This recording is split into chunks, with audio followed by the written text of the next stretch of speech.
പത്തനംതിട്ട അടൂരിൽ നിയന്ത്രണം വിട്ട KSRTC ബസ് പോലീസ് ജീപ്പിലും മറ്റൊരു ബസ്സിലും ഇടിച്ചു. കോയിപ്രം പോലീസ് സ്റ്റേഷനിലെ ജീപ്പിലാണ് ഇടിച്ചത്. സിഗ്നൽ ക്ലോസ്ഡ് ആയി കിടക്കുകയാണ്. അവിടെ നിങ്ങളുടെ സിഗ്നൽ ഓപ്പൺ ആയ സമയത്ത് തന്നെ ഈ വണ്ടി പാസ് ചെയ്യുന്നു. ആ വണ്ടി അവിടെ സിഗ്നൽ ചവിട്ടേണ്ട വണ്ടിയാണ്. സിഗ്നൽ ചവിട്ടാതെ വന്നു. അവിടുത്തെ ഡിവൈഡർ തട്ടുന്നു, നേരെ വരുന്നു.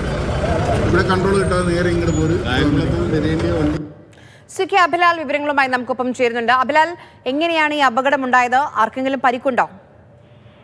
പുനലൂർ കായംകുളം പാതയിൽ സർവീസ് നടത്തുന്ന KSRTCയുടെ വേണാട് ബസ്സാണ് അപകടത്തിന് ഇടയാക്കിയത്. നിയന്ത്രണം വിട്ട KSRTC ബസ് തൊട്ടു മുന്നിൽ പോയ കോയിപ്രം പോലീസ് സ്റ്റേഷനിലെ ജീപ്പിന് പിന്നിൽ ഇടിക്കുകയായിരുന്നു.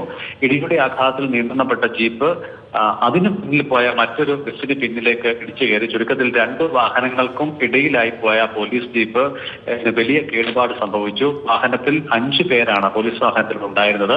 ASI ഷിബുരാജ്, CPOമാരായ റഷാദ്, സുജിത്ത് കൂടാതെ അടിപിടി കേസിൽ അറസ്റ്റ് ചെയ്യപ്പെടുകയും റിമാൻഡിലാവുകയും ചെയ്തിട്ടുള്ള 2 പ്രതികൾ എന്നിവരാണ് ഈ വാഹനത്തിൽ ഉണ്ടായത്. റിമാൻഡ് ചെയ്യപ്പെട്ട പ്രതികൾ ഇരുവരെയും കൊട്ടാരക്കര സബ് ജയിലിലേക്ക് കൊണ്ടുപോവുകയായിരുന്നു ഈ വാഹനം. അപകടത്തിൽ പരിക്കേറ്റ 5 പേർക്കും കൈകാലുകൾക്ക് ഒടിവ് സംഭവിച്ചിട്ടുണ്ട് എന്നുള്ളതാണ് പ്രാഥമികമായ പരിശോധനയിൽ വ്യക്തമായിട്ടുള്ളത്. 5 പേരും ഇപ്പോൾ അടൂർ ജനറൽ ആശുപത്രിയിൽ ചികിത്സയിലാണുള്ളത്.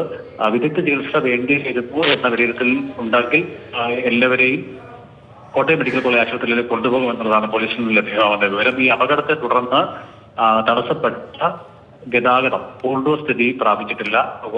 അരമണിക്കൂർ മുൻപായിരുന്നു MC റോഡിൽ ശരി അഭിലാൽ.